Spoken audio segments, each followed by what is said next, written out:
Good morning everybody, or good afternoon everybody, or good evening everybody, depending on where you are.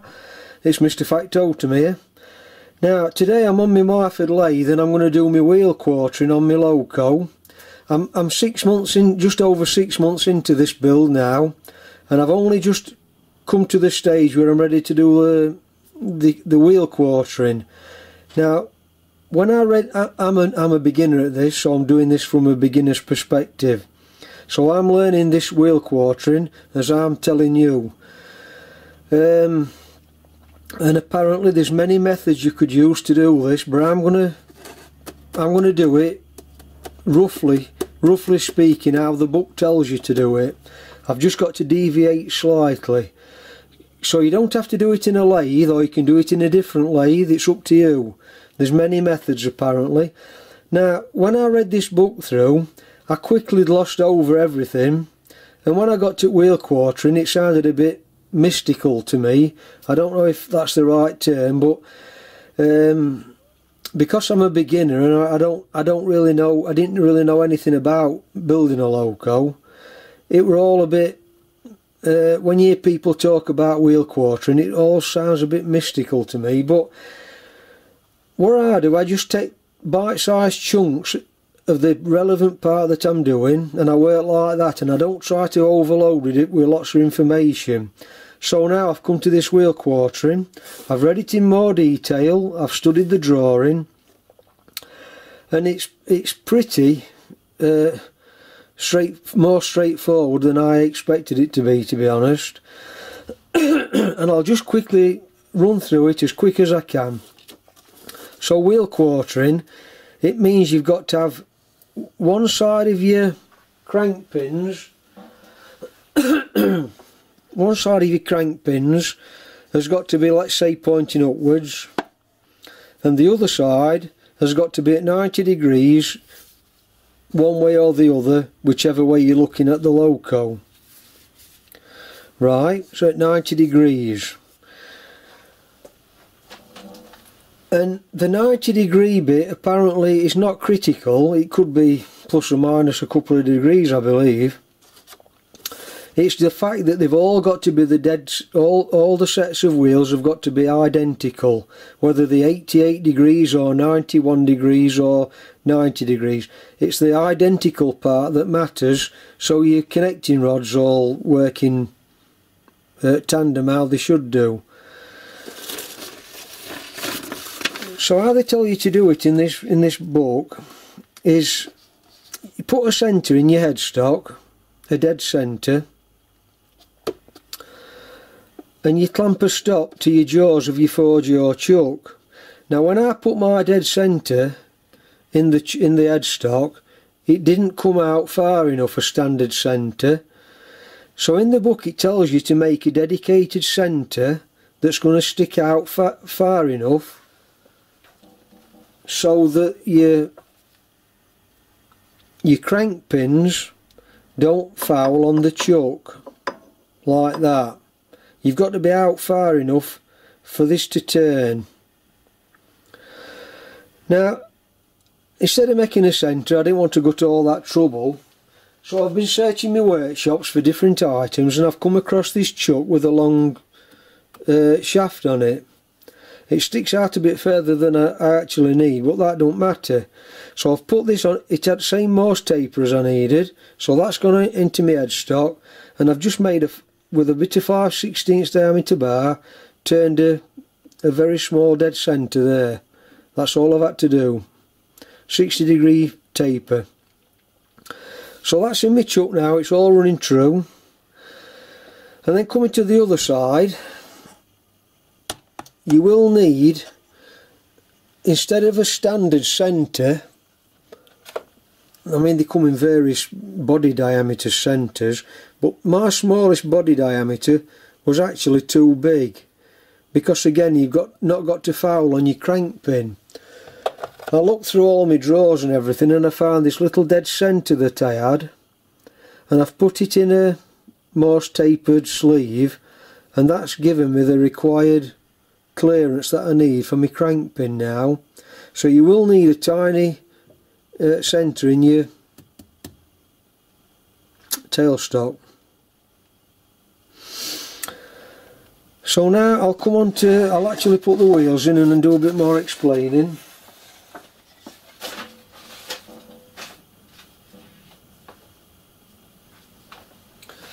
Now the other day, on each axle, I've actually now Loctited a wheel on. So they've been setting, and I've even put a dowel in. So they're locked on solid on one side now of each axle. I'm just going to move the camera this way a fraction. That's better. So each axle's now got a wheel on, and the other wheel has now got to go at 90 degrees to this crank pin on the fixed wheel here. It's got to be at 90 degrees. Now, before you fasten your wheel on, you must put your axle boxes on, unless you've made split axle boxes like me, where I can take them off individually if I need to. I did that in another video if you've not seen it. So you must put your axle boxes on, and then have a dummy run first before you decide to Loctite, to make sure you've got all your settings right. And then you're going to put your wheel on, put it in, and then you're going to get all your stops organised. And I'll come to the stops now. So this side is going to go in the centre hole of the axle on that centre. And then I've got to just juggle over camera to get this side in.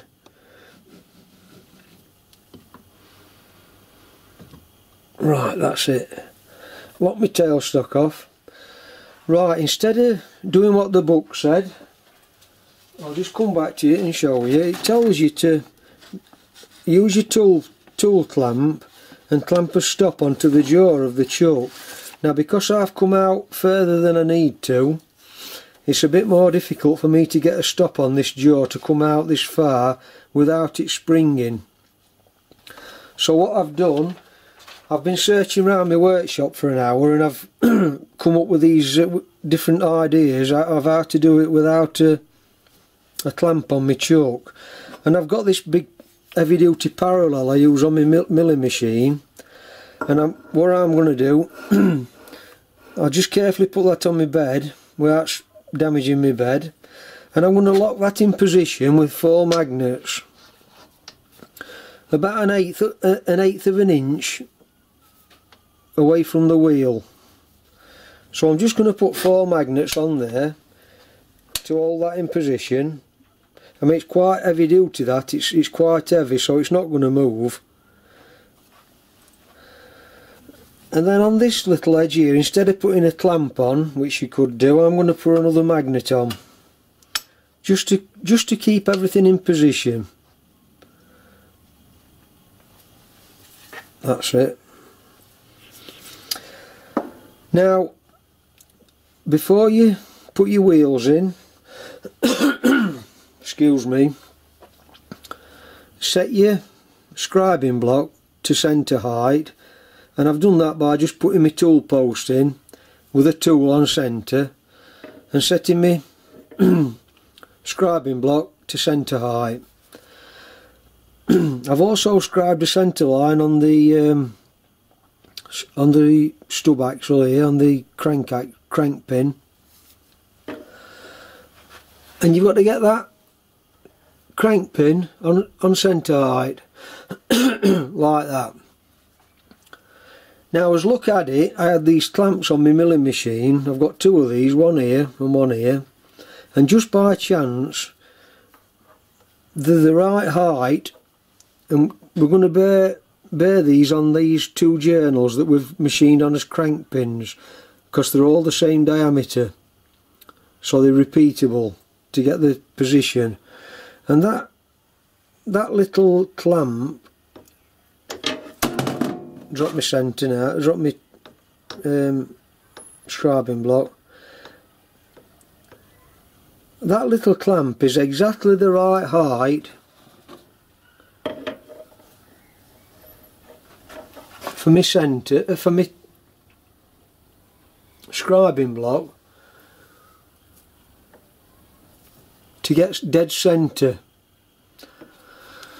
So you might have to just faff about and find something suitable to use as a stop, but just in my case that clamp gets me to dead centre on that crank pin.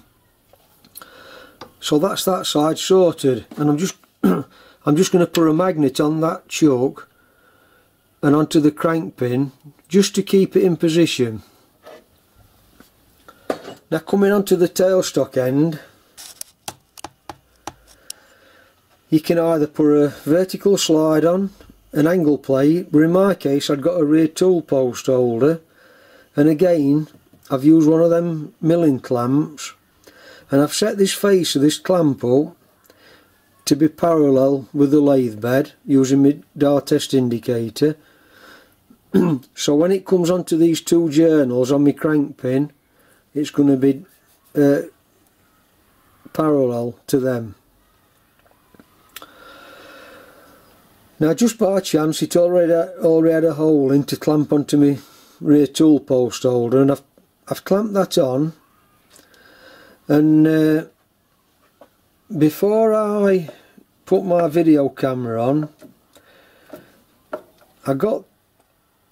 before I put the tailstock in, I got me square and aligned the dead centre line of me centre of me lathe axis. I got this square up to the point of me centre, then I've pulled me crank pin round till it was in line with this square, so I'm approximately at 90 degrees, give or take a fraction. And once I've got that set at 90 degrees, I've used my cross slide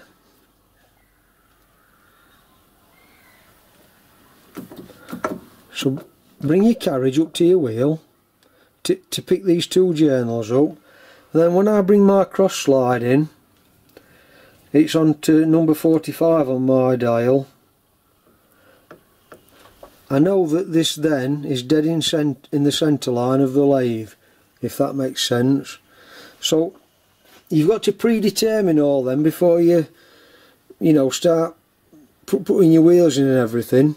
You've got to get your centre position on your cross slide determined, if that makes sense. So each time I put a set of wheels in now, that's going to be resting on this stop, and then that's going to turn till it hits that stop, and then I'm just going to let me Loctite go off, and that's it. That's all there is to it.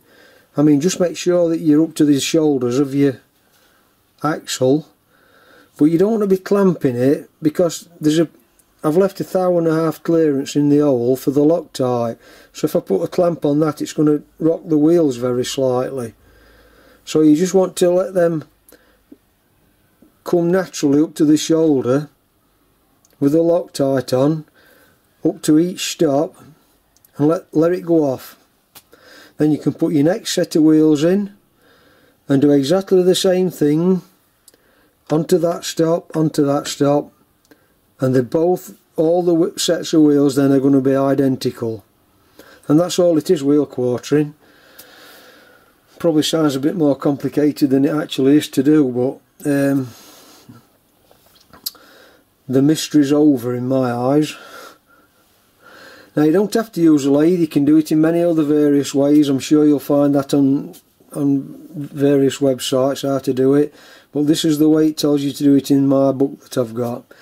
So what I'm going to do then, I'm going to just turn off now. I'm going to get all my journals cleaned up and degreased, and then I'll perhaps show you me doing it for real.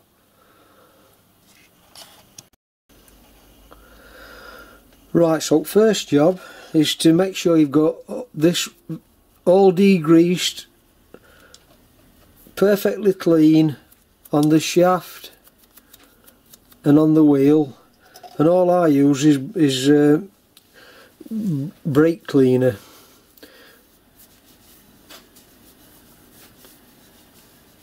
It evaporates quite quickly once it's done its cleaning. So you just got to make sure that everything's spotlessly clean. Same with the wheel, I've already done that. I've already cleaned the inside of the wheel, and you don't want to get your axle boxes too close to this while you're Loctiting it, because you don't want to get any Loctite on that, else you're going to Loctite your axle box to its shaft, so keep that well away. And I'm just using Loctite 603, which is oil tolerant, high strength retainer. So I've got a little bit of Loctite on the wheel and a little bit on the shaft, and I'm just going to put this on, get my centre in,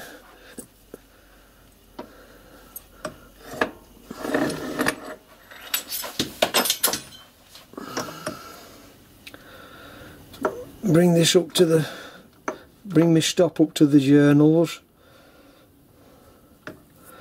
and rotate them stops over like that. I'm just going to let that Loctite run round the full diameter.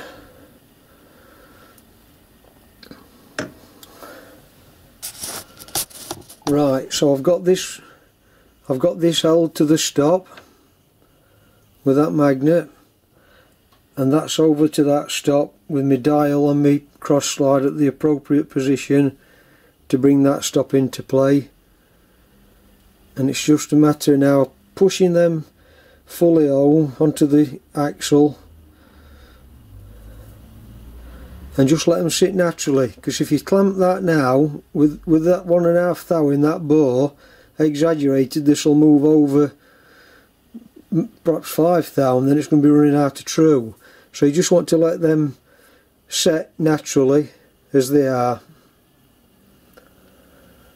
You could put a clamp on that, I suppose, there, and that's it, wheel quartering. So I'm going to let that go off now, give that an hour to go off, then I can bring my next set of wheels on and do exactly the same procedure, and they'll both be exactly, all the 3 sets will be exactly the same.